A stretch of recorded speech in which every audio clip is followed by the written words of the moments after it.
Pop Sports. This is Grandy. If this is your first time here, welcome. Thank you for checking out the video, checking out the channel.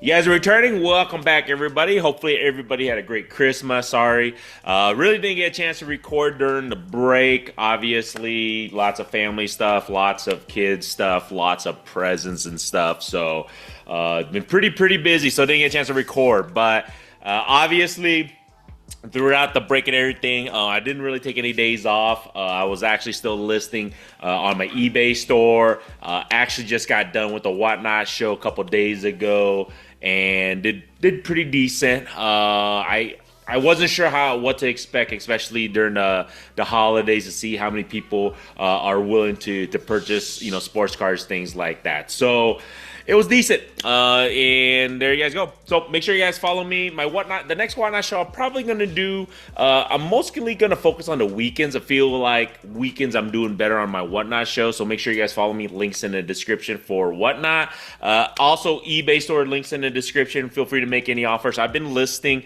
I'm pretty close to about 60,000 listing. Hopefully by the middle of 2025.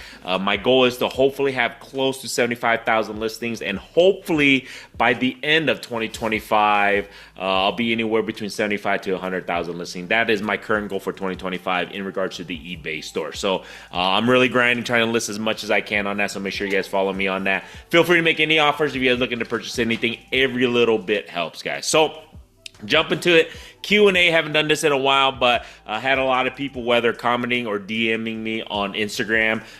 Links in the description also on that. If you want to ask any questions, I'll do the best I can. I'll answer it from my point of view, and then hopefully if it helps you guys, there you guys go.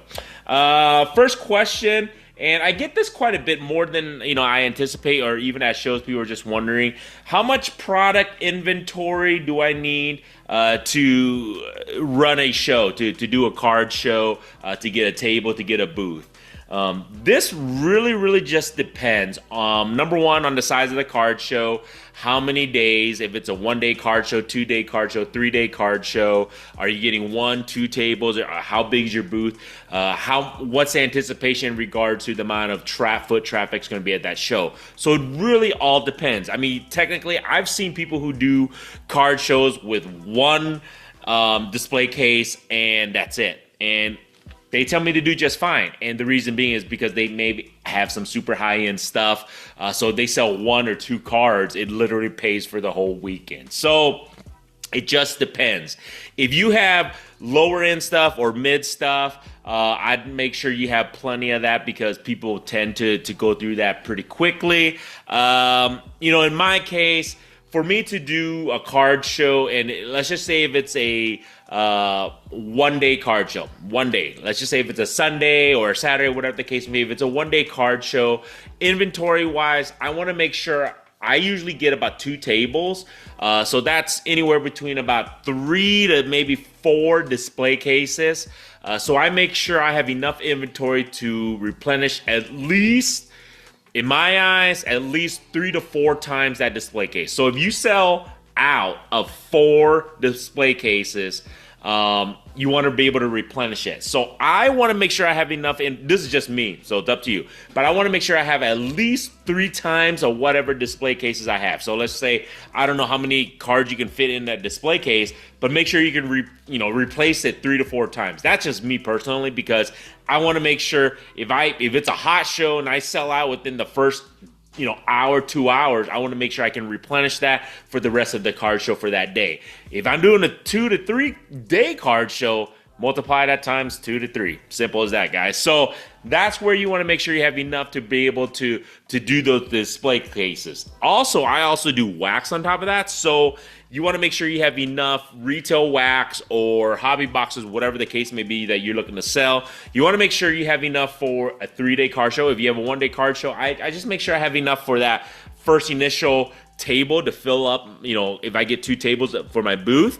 And if I sell out, I sell out. If I do a 2 or 3 day card show, I want to make sure I can at least replace that 2 to 3 times. So I don't know if that helps you guys in regards to inventory and how much product you need. But that's how I figure it out, and making sure that I have enough inventory. Now, I typically separate my inventory from Whatnot, eBay, card shows.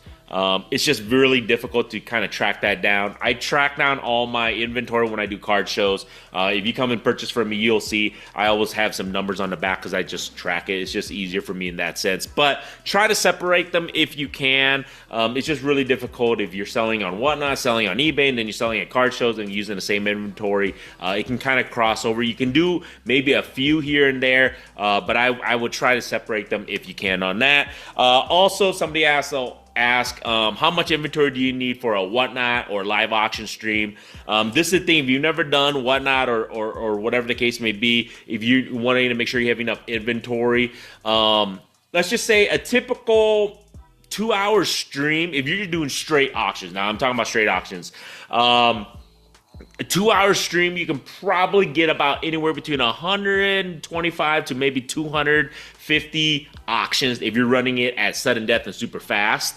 You should be able to do around that much. So you better have at least about 200 cards for each individual auction. That's what I would recommend. Now, are all of them going to sell? Not necessarily. Some of the auctions, if you do sudden death, some people, if you're first starting, you only have a few people in your show, they're not going to always buy that specific card that you have listed. So I would say in reality, if you're going to do 200 auctions for a show, typical 2-hour to 3-hour show, if you're going to do 200 auctions, I would probably have about 300 to 400 cards or inventory that you're going to list, because I would, in my eyes, let's just say half the stuff I list, not everybody's going to buy, so then you can replenish it. So you got to have enough inventory to do those auctions. So that's what I would recommend. If you're looking to do Whatnot at the very beginning, start small. Do a half-hour show, do an hour show, so do half of that. So maybe do, at the very beginning, 50 to 100 auctions just to kind of get, the hang of it. That's what I would recommend, just making sure you have enough inventory. And then inventory, what kind of inventory? You can try and sell all your junk stuff. It won't sell on Whatnot. I'm going to let you guys know right now. Nobody's going to want to pay $1 plus shipping for a card that's probably a nickel. If you're thinking you're going to put in just some junk wax stuff and you're going to sell it on Whatnot, does not work that way. I don't care who you are. You can have 100 million followers. Not everybody's going to want to buy, like I just said, a 50-cent card for $1 and pay the shipping on top of that. So don't think that you're going to get your old shit and just literally sell on Whatnot. Does not work that way. So just to give you a heads up on that. Do I do deals on my eBay store? Everything from buy 4, get 1 free, shipping site. Yeah, I do. I actually did pretty well. I did that I want to say Labor Day weekend. I did a sale where I did you buy 4, you get 1 free type of deal, or I did free shipping on a certain amount. If you spend like $20, you get free shipping. It does work. It doesn't hurt. There's going to be, you'll see it. I highly do recommend using that platform of eBay. They give you that opportunity to create sales, to create free shipping, to create buy 4, get 1 free, buy 5, get 1 free, buy 10, get 1 free. They have all kinds of stuff you can do. I recommend, especially if you have a store, I highly recommend using that. That's just part of your tools to help increase traffic on your site and actually increase sales. Are you going to sell out? Probably not.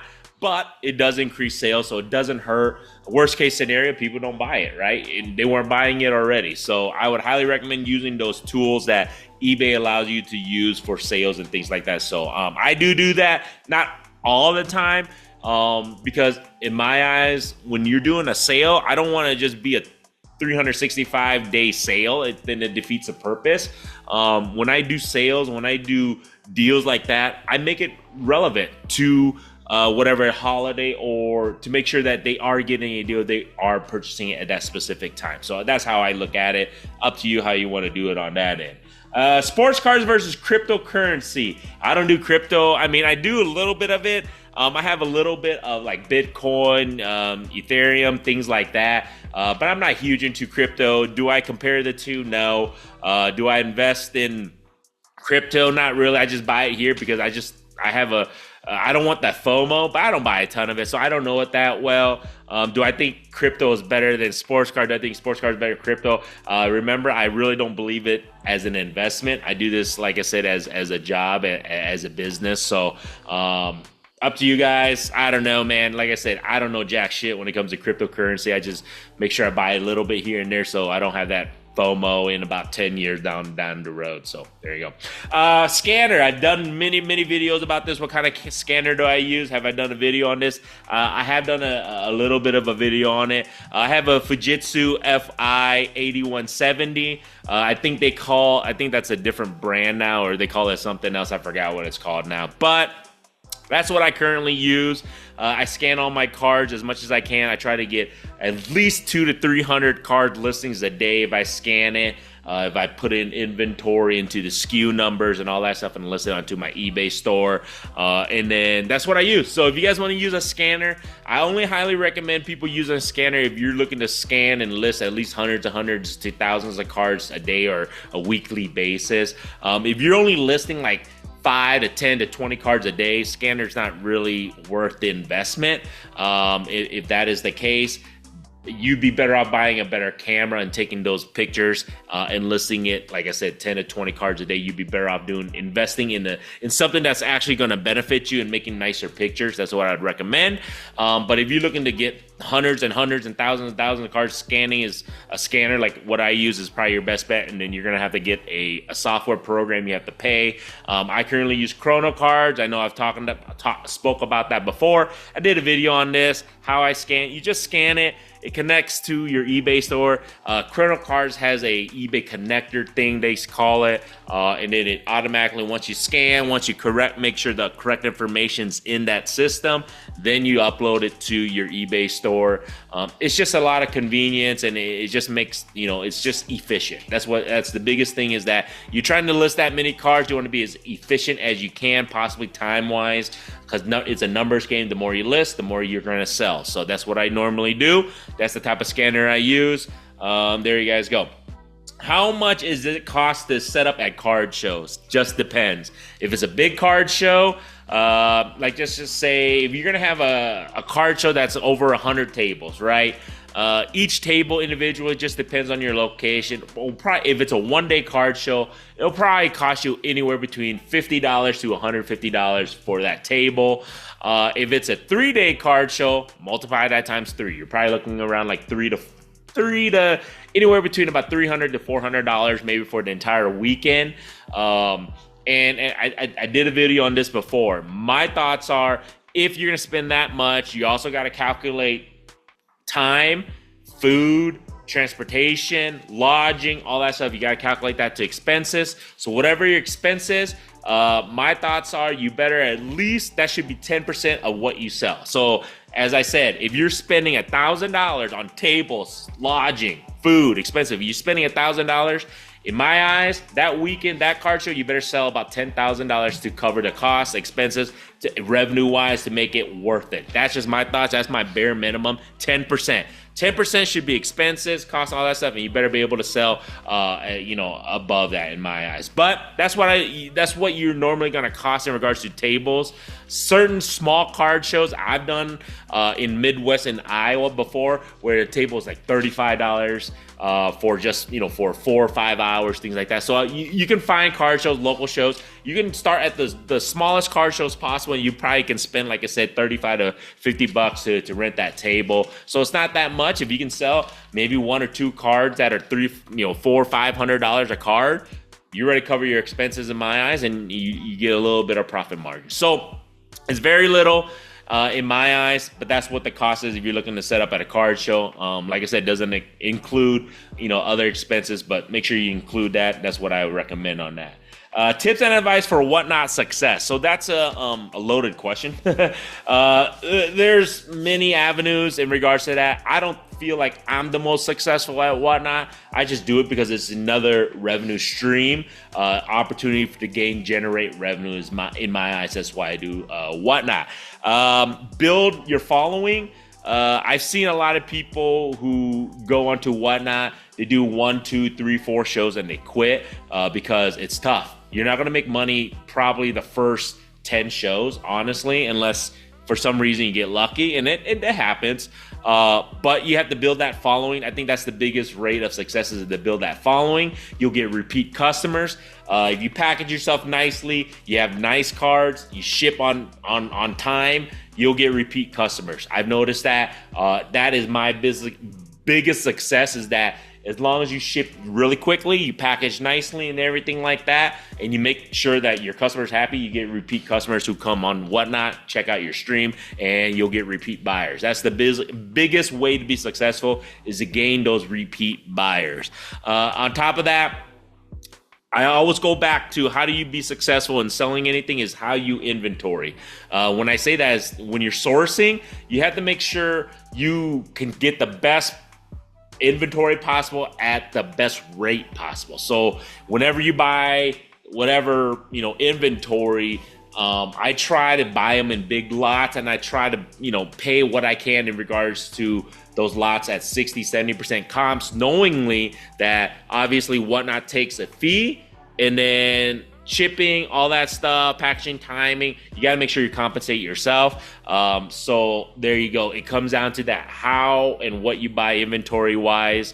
You have to make sure that your overhead, you're covering all your overhead expenses, things like that. You'll be successful. And then on top of that, it's just a grind. Whatnot's a grind, guys. It's not very easy. I told you guys this before. It's an hour to 2 hours to prep for a show, and then you do a 2 to 3 hour show. Then you got to package and ship another 2 to 3 hours. It really, for any 2 to 3 hour show, expect to spend about 8 hours of time prepping, shipping, all that good stuff, packaging, all that stuff, and then actually doing the show too. You got to make sure, I hate to say it, you're not an introvert. Introvert will probably not be successful in Whatnot. It's an entertainment thing because it's a live auction thing, so you got to make sure you know what you're talking about. You have to be able to relate with your audience, things like that. So that would be my biggest thing about Whatnot, is that the ability to relate to your customers, whoever come into your show. You have to be able to entertain them, and then obviously number one is making sure the inventory is the stuff they want. If you're trying to auction stuff that nobody wants, nobody's gonna obviously buy it. So Whatnot is just another way to generate revenue. You just got to work on it and just kind of fine tune it, and don't quit. And then just kind of build that following. That's definitely the biggest thing in regards to that. A lot of those people who have 10 to 20, 30,000 followers, they didn't start that. They started many years ago to build all the way up to that point. So there you guys go on that end. Last but not least, sports card. A lot of people feel like it's not hard work, it's not difficult. You know what? In regards to sports cards selling and everything, yeah, physically it's not demanding. Shit, it doesn't take a rocket science to lift a piece of cardboard paper and try to flip it, right? It's not rocket science. I'm not saying it's physically demanding labor, but mentally and obviously figuring it out of how to sell cards is difficult. I don't care what people say in regards to that it's simple and easy. It's not. You have to figure out ways to sell your cards. Sometimes eBay, sometimes card shows, sometimes Whatnot, sometimes Instagram, sometimes Facebook. You have to figure it out. If it was that easy, then everybody would do it. And then obviously to do it at a profitable level, that's the most difficult thing. Anybody can sell a sports card. You can sell it for a loss for all that matters. But to do it profitable, that's the most difficult thing. I feel like people have to take time to do it because they don't consider the time it takes to sell sports cards and flip cards, right? Time is money. And that's the thing, is that people have to truly understand that to be profitable, you have to scale it. It's a numbers thing. Don't look at those YouTube channels, those guys who are selling $10,000 to $20,000 cards. It's great. They build it up to that level. Don't get me wrong, but they also lose. A lot of cards that they may buy at $1,000, they end up selling for $200 or $500. They lose money. They don't show that stuff because that stuff, people don't want to see that stuff. They want to see the $5,000 card that they sell for $10,000 or whatever the case is, or that they're just purchasing $10,000 cards. People want to see that. It's exciting. It's something I can't do. I'll watch that. I'll watch somebody who buy a $10,000 card. But in reality, it's not. That's the thing. It's not reality. It's YouTube. It's social media. They're going to show you the fluff and all that stuff. So just to give you a heads up on that. So the biggest thing, sports card, it's not the hardest thing is to make it profitable and sustain that. That's the hardest thing. So that should be your goal if you're looking to do this as a business. Obviously, is to be profitable and just watch your margins. I think that's the biggest thing, is that your expenses and margins is what's going to kill any sports cars business. A lot of businesses go out of business. A lot of those sports cars business go out of business, or people who leave the hobby is because number one is they don't watch their margins and expenses. I think that's the one thing that kills any business overall, man. So there you guys go. Sorry, this video is a little bit longer than normal, as usual, guys. I'm just babbling, but I'll just answer you guys' questions. Hopefully that helps you guys a little bit. Like I said, this is just from my experience and what I see and what I think.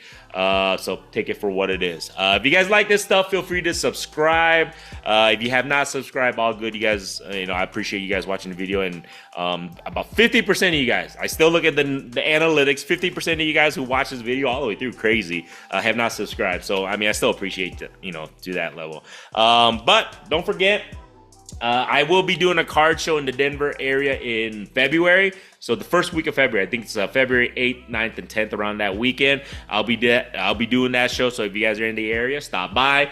End of March, I will be in Iowa. I'll be doing the Capital Card Convention. I'll be in Iowa, so make sure if you're in the Iowa area or if you're in the Midwest, stop by. That is one of the biggest, if not the biggest, card show in the Midwest, or at least in the Iowa region. So lots of people come in for that. So I will have a couple tables for that one. So I'll be doing those 2 card shows in 2025. I'll be doing a lot more, obviously. I'll let you guys know my schedule as it comes along. Other than that, go Hawkeyes.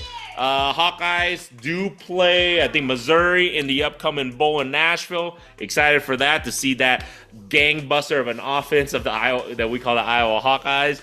Chicago Bears, thank God, one more freaking game left. We're probably going to get fucking destroyed. Sorry I said the F word, but yeah, that's how bad this season has been for my Chicago Bears. Warriors, they're 500 team right now, so it is what it is. Other than that, appreciate you guys. Oh, don't forget, I will be doing some more box ripping hopefully here. I had some people ask me, how come I don't rip? I will. Sorry, guys. It's just, I got to get the cameras, the editing, all that good stuff, and I got to get the girls, to rip some boxes with me on that. So I'll be doing that on down the road. So other than that, man, appreciate you guys. Have a good rest of the holiday. Happy New Year's to everybody. Till next time.